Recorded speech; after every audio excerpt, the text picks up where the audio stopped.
Jain restaurant sentence arrangement part 4 में आपका स्वागत है। तो चलिए भाई, बिना टाइम वेस्ट किए हुए पढ़ाई शुरू करते हैं। और एक या दो क्लास जो अनाउंसमेंट है वो भी कर ही दूँ स्टार्टिंग में ही। एक या दो क्लास मतलब मोस्ट प्रोबेबली सैटरडे से, आज थर्सडे है तो फ्राइडे सैटरडे से टोटल वाले आने लगेंगे। मतलब कहने का अर्थ है उसमें एक पैसेज होगा, एक क्लोज टेस्ट होगा और 5 PQRS होंगे। तो एक टोटल जो कंप्रिहेंशन का जो सेक्शन है उसे हम लोग डेली स्टार्ट करेंगे। तो मोस्ट प्रोबेबली सैटरडे से वो स्टार्ट हो जाएगा, और अगर किसी कारण से ना हो पाए सैटरडे तो फिर ट्यूसडे से तो 100% है, ध्यान रखिएगा। तो स्टार्ट करते हैं। फिलहाल आज और कल का जो PQRS है उसे हम कंप्लीट करते हैं। तो आज का टारगेट वही 10 PQRS है, 31 से लेकर 40 तक। तो let us start with question number 31, मतलब फर्स्ट रहा यहाँ का। चलिए देखते हैं, पढ़ते हैं। It is true that we cannot bring about social equality by law and that therefore there are still inequalities in Indian society।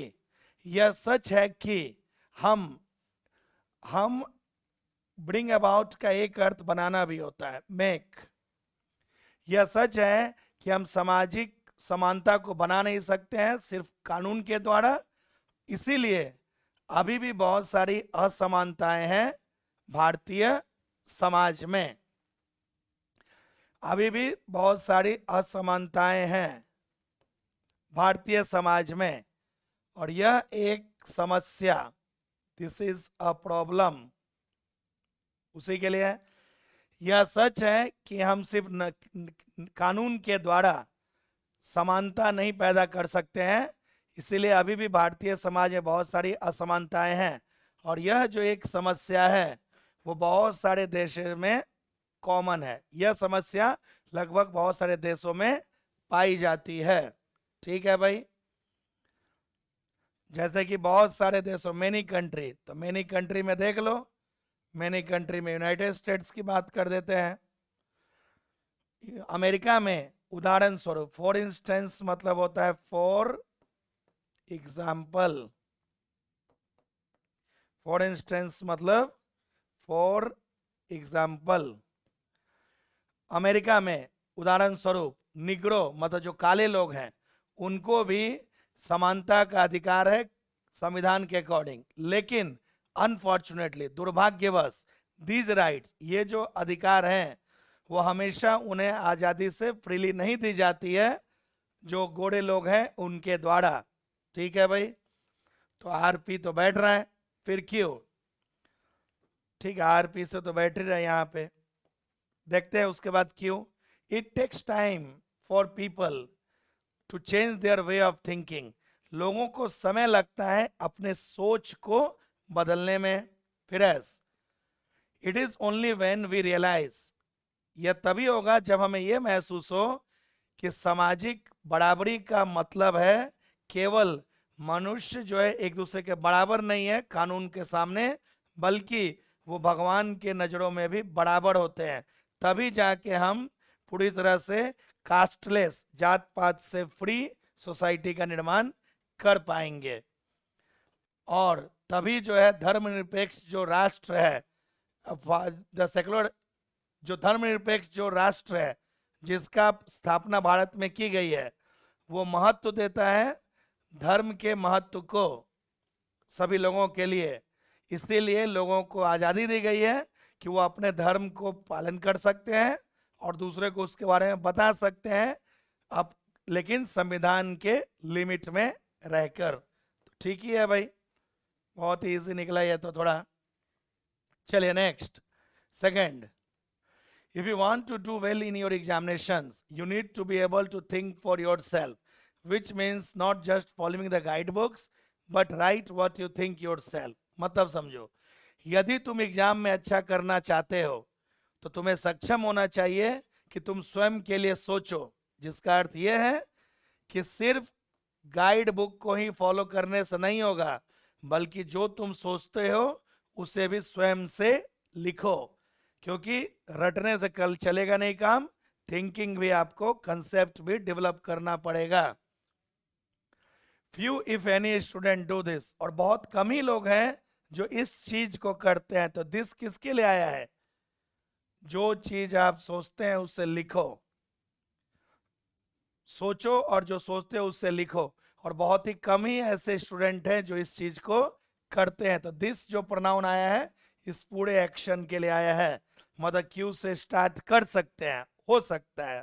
तो देखो यहाँ पे क्यू से है, फिर आगे देखते हैं इसमें बैठा के क्या है। सबसे पहले तुम्हें मुश्किल होगी, लेकिन जैसे जैसे तुम प्रयास करते रहोगे तुम यह देखोगे कि तुम्हारा जो सोच, जो स्वतंत्र सोच अच्छी बन गई है, बहुत ही आसानी से तुम कर पा रहे हो।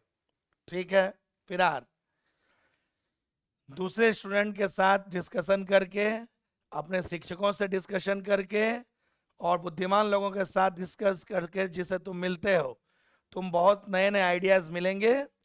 लेकिन कोई फायदा नहीं है उन आइडियाज़ को स्वीकार करने का। उन्हें बिना चबाए हुए, बिना पचाए हुए निगलने का कोई फायदा नहीं है।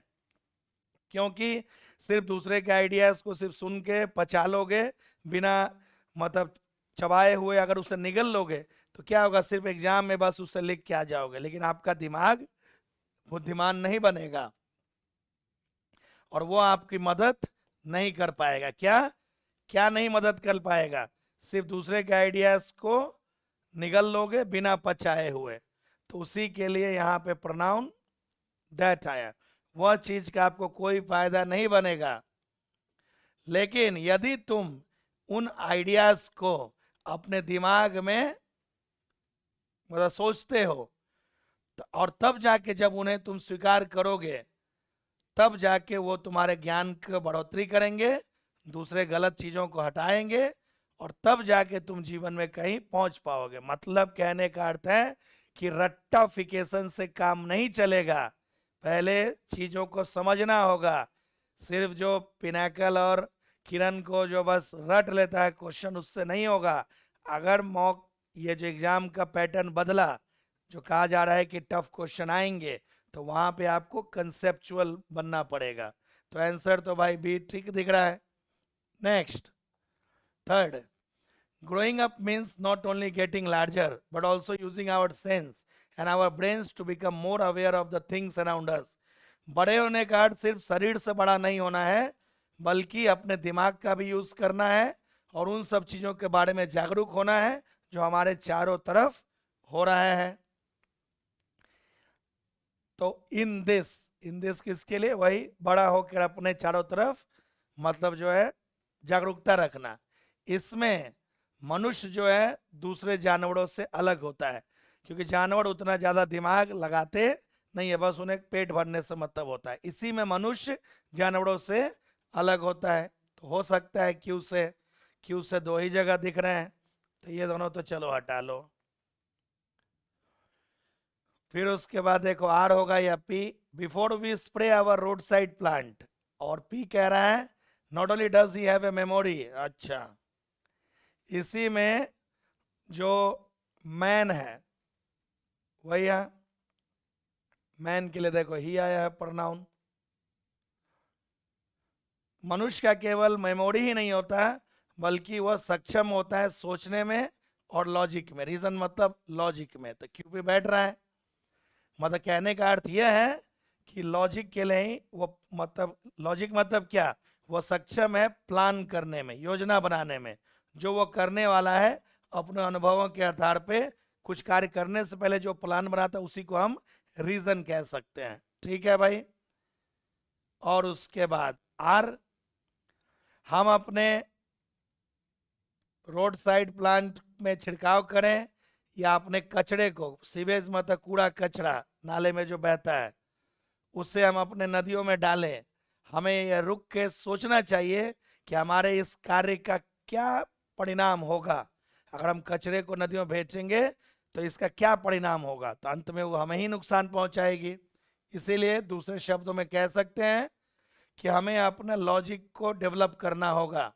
चूंकि बर्बादी या संरक्षण जो जगह का होता है, वह जहां हम रहते हैं वो हम पे ही निर्भर करता है। मतलब हम जहाँ रह रहे होते हैं उस जगह की बर्बादी या सुरक्षा हम पे ही निर्भर करता है।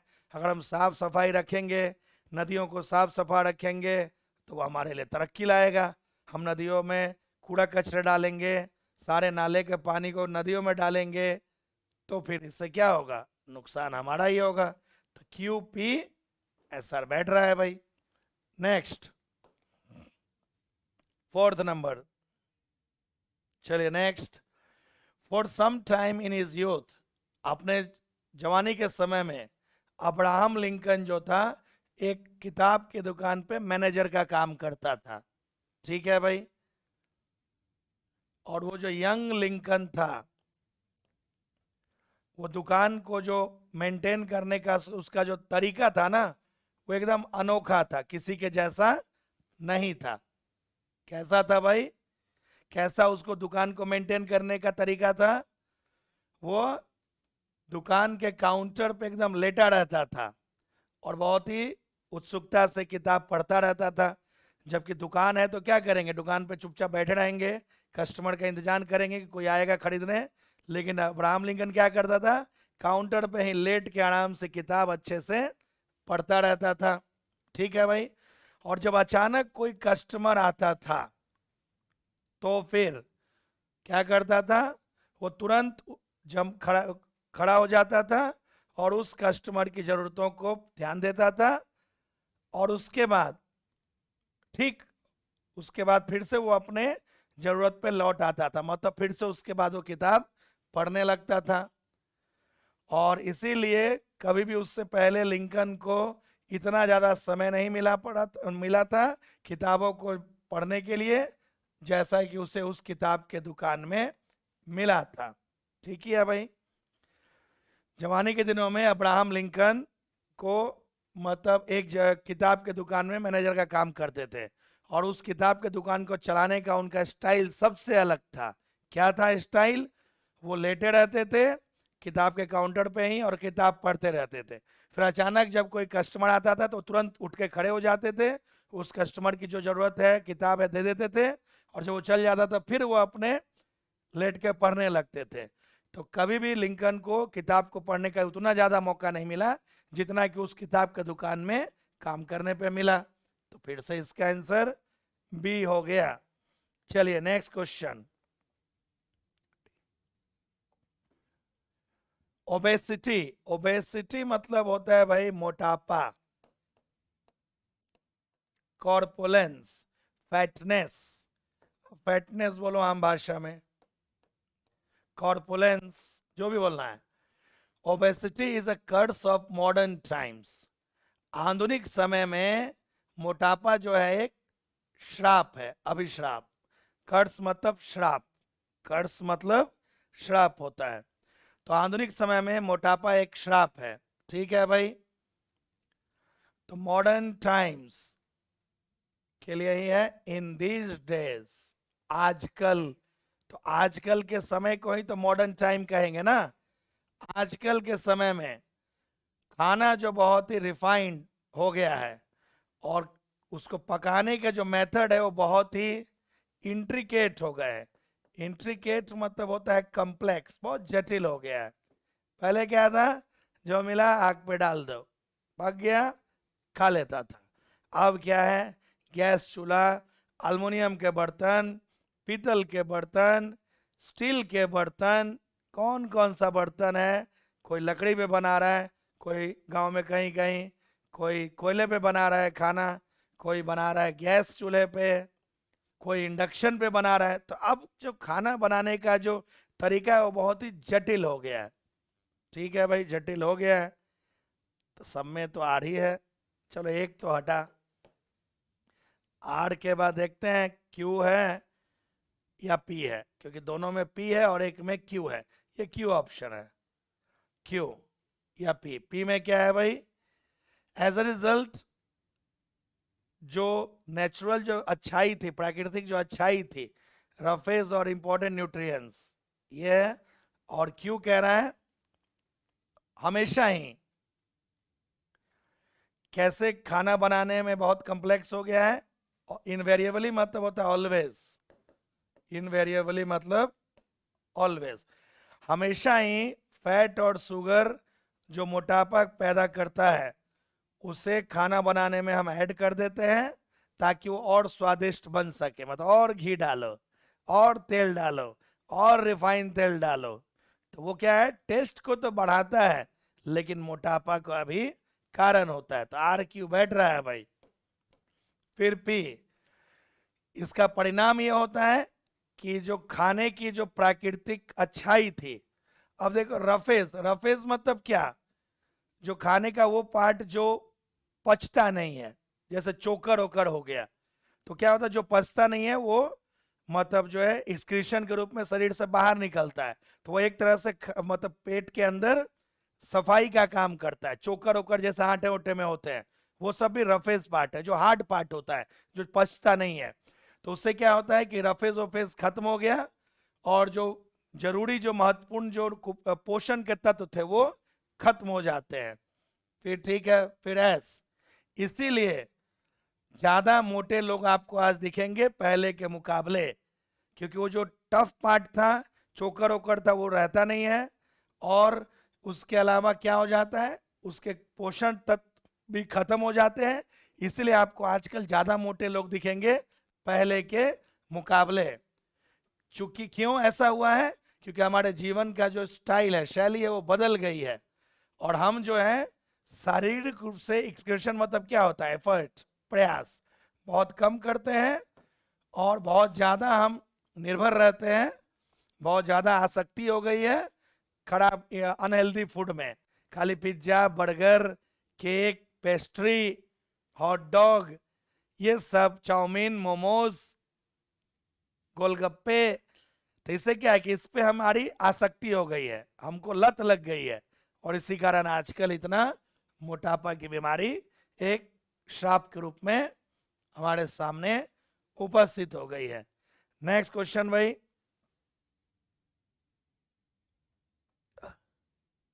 जस्ट अ सेकेंड, कमर दर्द कर रहा है, लगता है हड़ा बहुत ज्यादा मेहनत के कारण हो गया है। चले देखते हैं नेक्स्ट।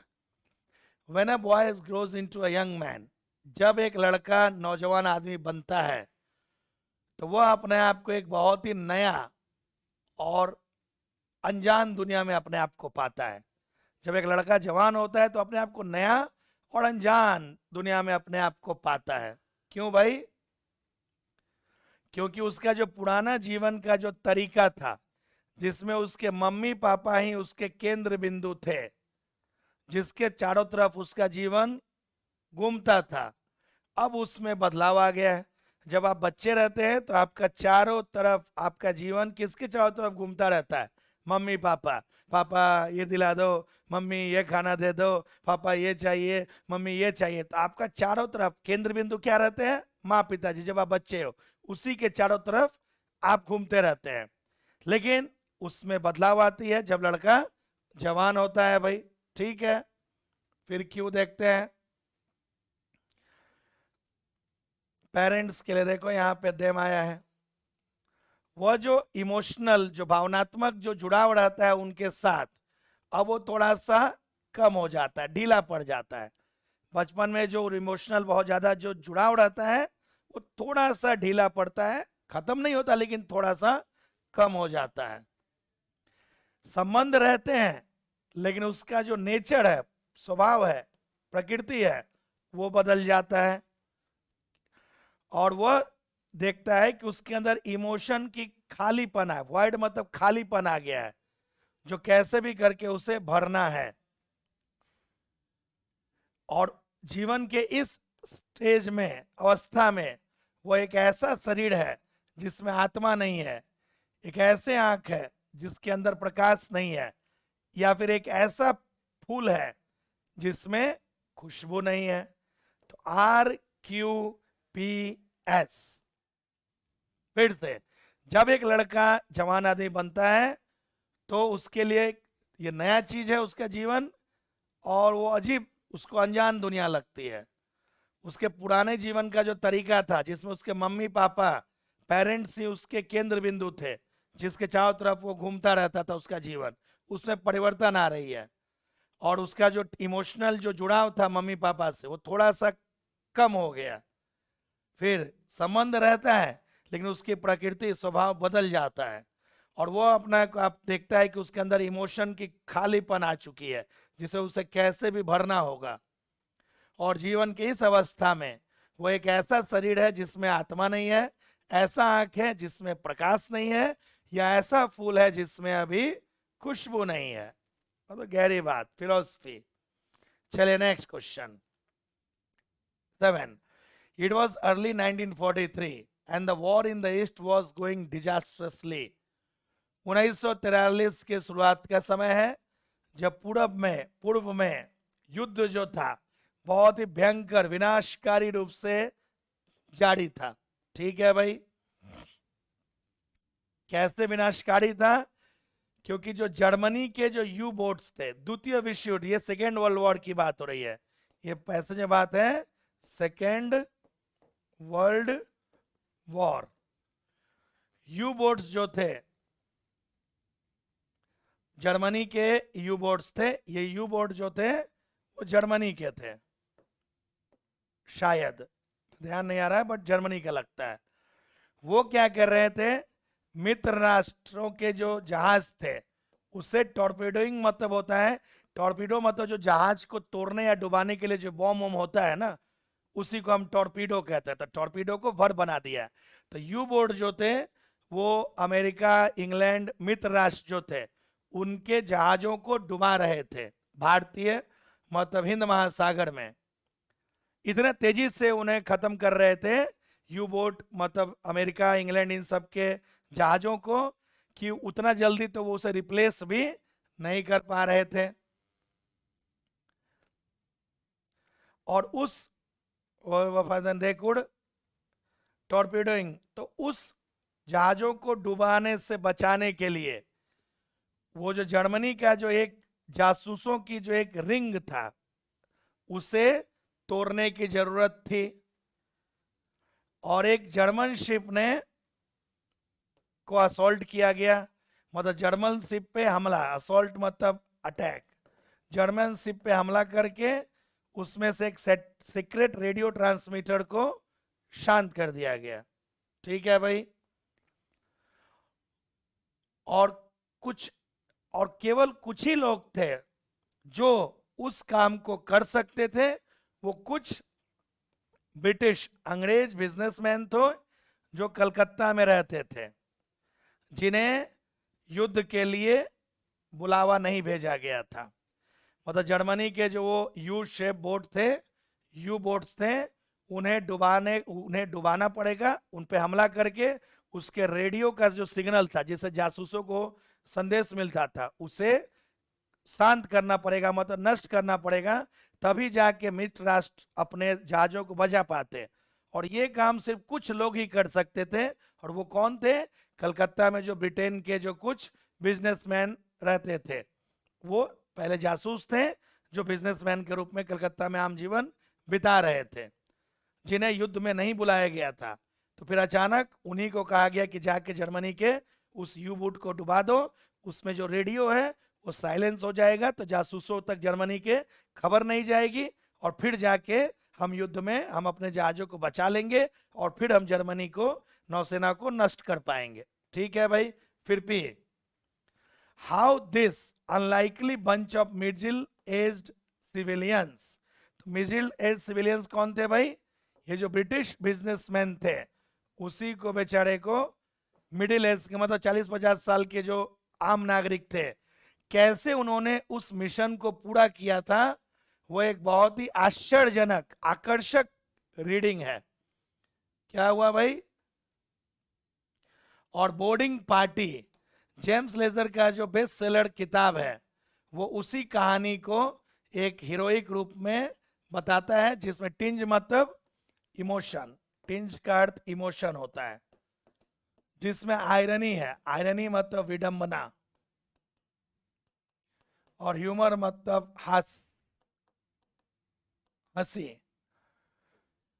तो उसी के बारे में एक किताब बनाई गई या फिल्म बनाया गया, जिसमें उसके बारे में वर्णन किया गया है कि कैसे द्वितीय विश्व युद्ध के समय में जर्मनी के जो यू बोट थे उसे डुबाने के लिए और उसके रेडियो को नष्ट करने के लिए कैसे ब्रिटिश के जो अंग्रेजों के कुछ जो बिजनेसमैन थे जो कलकत्ता में रहते थे उन्हें भेजा गया और उन्होंने जाके उस मिशन को कामयाबी से पूरा किया था। तो ये रहा आपका सी फॉर चेन्नई।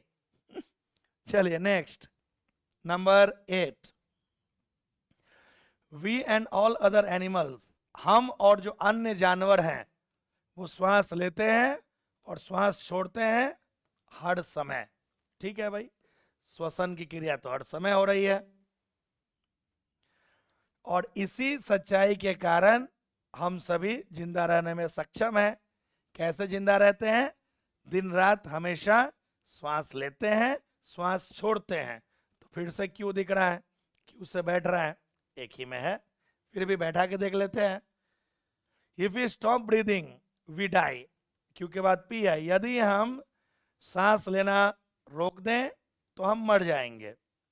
फिर पृथ्वी का जो हर भाग है उसमें चारों तरफ वहां पे हवा है, ठीक है, और इसी चारों तरफ जो हवा है उसे हम कहते हैं एटमॉस्फेयर। और वह जो एटमॉस्फेयर है वह पृथ्वी का भाग है। एटमॉस्फेयर के लिए देखो यहाँ पे प्रोनाउन इट आ गया है, तो ये तो थोड़ा सा इजी मिल गया। पृथ्वी पे हम और हमारे अन्य जो जानवर है वो दिन रात सांस ले रहे हैं और छिड़ रहे हैं, और इसी को कहा जाता है, और मतलब जो है, और इस मतलब सॉरी, जितने भी हम और अन्य जो जानवर है वो दिन रात जो है हमेशा सांस ले रहे हैं और श्वास छोड़ रहे हैं। चूंकि यही कारण है, सच्चाई है जिसके कारण हम जिंदा हैं, और अगर हमने सांस लेना रोक दिया तो हम मर जाएंगे। और पृथ्वी के सभी जगह जहाँ जहाँ चारों तरफ हवा है और उसी को हम कहते हैं एटमॉस्फेयर, और वो जो एटमॉस्फेयर है वो पृथ्वी का ही एक भाग है। बड़ी आसान निकला। Next, number 9, trucks, trains, planes and refrigerators, ships are new ways of carrying food. Truck जो है, ट्रेन है, हवाई जहाज है, और वो जहाज जिसमें रेफ्रिजरेटर लगे होते हैं, वो नए तरीके हैं भोजन को एक जगह से दूसरी जगह ले जाने के लिए। लेकिन अभी भी जो भोजन का बहुत बड़ा भाग है वो महिलाओं अपने सर पे ले जाती हैं या जानवर के पीठ पे ढोया जाता है। ट्रक, ट्रेन, प्लेन और पानी के जहाज से नए तरीके से खाद्य पदार्थ को एक जगह से दूसरी जगह ले जाते हैं, लेकिन अभी भी खाद्य पदार्थ का बहुत भाग महिलाओं के द्वारा सर पे ढोया जाता है या जानवरों के द्वारा पीठ पे ढोया जाता है। ठीक है भाई, हो सकता है, लेकिन से कंट्रास्ट तो 8 से बैठ रहा है। अच्छा 8 तो बाप रे, यहाँ भी है, यहाँ भी है, ये तो गड़बड़ है भाई। एक तो चलो हटा दो। अब आर के बाद पी 2 में है और एक में एस है, तो देख लेते हैं पी। इन मेरी कंट्रीज, अच्छा देख लो यहाँ पे विमेन की बात है और उसी विमेन की बात यहाँ हो रही है। तो जनरली जब रिपीट कोई चीज होता है ना तो कहा गया है कि वो दोनों के पास होने के चांसेस बहुत ज़्यादा होते हैं। बहुत सारे देशों में महिलाएं जो हैं खाद्य पदार्थ को मार्केट तक अपने सर पे ढो के ले जाती हैं। तो आरपी तो बैठ रहा है भाई, तो एस तो होगा नहीं, हटा दो। आरपी हो गया। अब या तो क्यू या एस। क्यू में है एंडीज माउंटेन के ऊपर भागों से ये इल्मास है। इल्मास क्या अर्थ होता है भाई? इल्मास का एक अर्थ, जस्ट ए सेकेंड, इल्मास का हिंदी में देख लेता हूं। इसे हम लोग पढ़ते हैं हिंदी में तो इसे कहते हैं लामा। ये क्या होता है? एक तरह का ऊंट की ही प्रजाति है, थोड़ा उससे छोटा होता है, जिसका प्रयोग बहुत जगहों पे मतलब खाद्य पदार्थों को पीठ पे ढोने के लिए किया जाता है, पीठ पे, और उसी को बाद में मार के खा भी लेते हैं। वो तरह से वो खाद्य पदार्थ का भी काम करता है। एक जानवर है जिससे, जैसे गधे खच्चरों को पहाड़ी इलाके में नहीं सामान लेके उसे लेके आना जाना करते हैं। उसी तरह से ये भी एक तरह का मतलब जानवर है, इसे हम लामा पढ़ते हैं हिंदी में। बहुत सारे लाइन होते हैं जिनमें प्रत्येक पे अनाज की बोरियां भरी होती हैं और वो उस पहाड़ी भागों से रास्ते से होकर गुजरते हैं। मतलब उस जानवरों के पीठ पे, लामा जो जानवर है एक तरह का ऊंट जैसा होता है, उसके पीठ पे भारी भारी बोरे को खाद्य पदार्थों वाले डाल दिया जाता है और वो लेके उसे आगे बढ़ते हैं। तो ठीक ही दिख रहा है। और रेगिस्तानी भागों में मतलब जो है ऊंट जो है नमक, खजूर या चीज को जो है एक ओएसिस से दूसरे ओएसिस में, तो ओएसिस मतलब रेगिस्तानी भाग में जहाँ पे हरियाली होती है थोड़ी मरी और पानी होता है, उसे हम ओएस कहते हैं, ओएसिस। ठीक है भाई, तो दिख ही रहा है RPSQ या RPQS।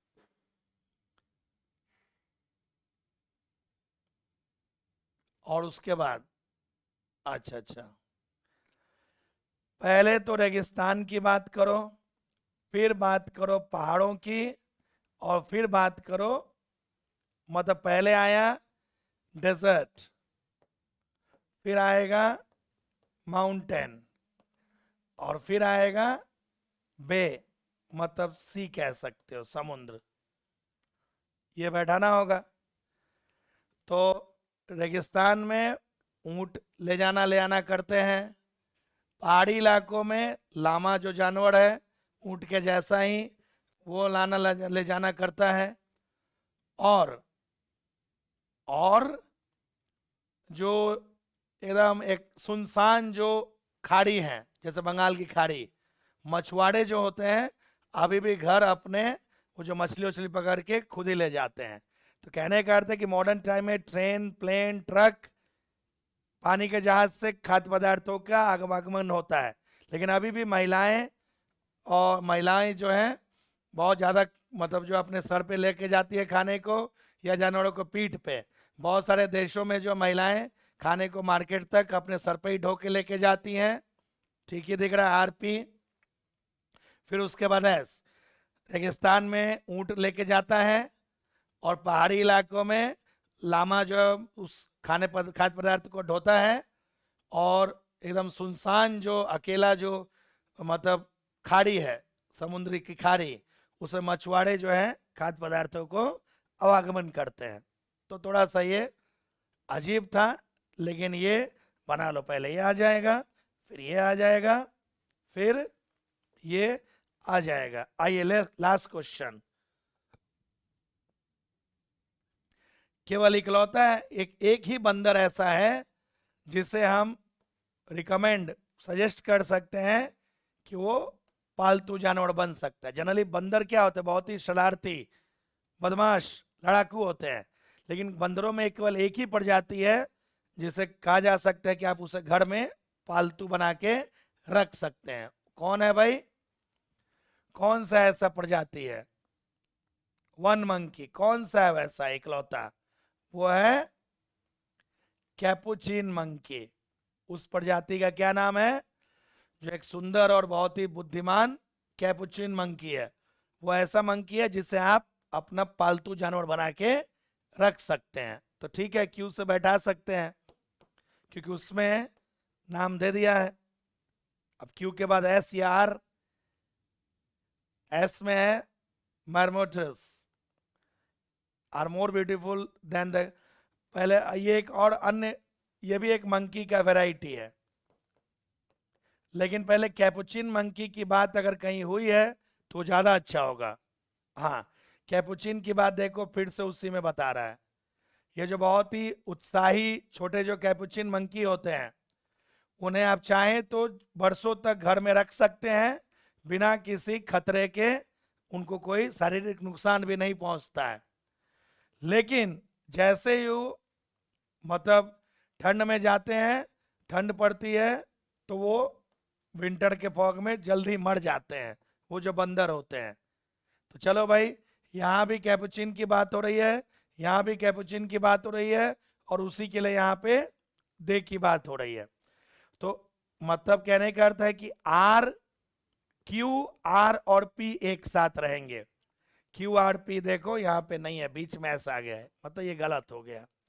तो ये रहा क्यू आर पी। और फिर एस में देखो, फिर एक नया मंकी की प्रजाति है मैर्मोसेट्स।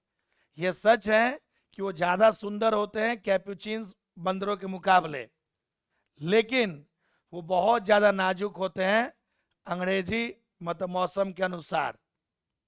इसलिए अंत में मैं ये कह सकता हूं कि कोई भी अन्य बंदर ज्यादा अच्छा दिमाग सोच वाला नहीं होता है और मोर विनिंग वेज, मतलब कैपुचिनी के मुकाबले और कोई भी बंदर ज्यादा अच्छा और बुद्धिमान और सोचने लायक नहीं होता है।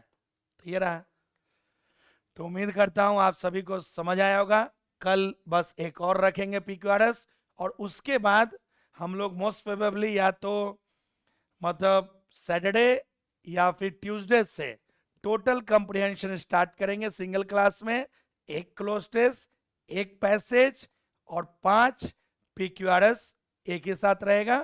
तो वो क्या होगा कि वो बच्चे जो सीजीएल सीपीओ या सीएचएसएल या स्टेनो की जो तैयारी कर रहे हैं उनके लिए काफी वो हेल्पफुल होगा। तो मिलते हैं नेक्स्ट क्लास में, तब तक के लिए जय हिंद एंड टेक केयर।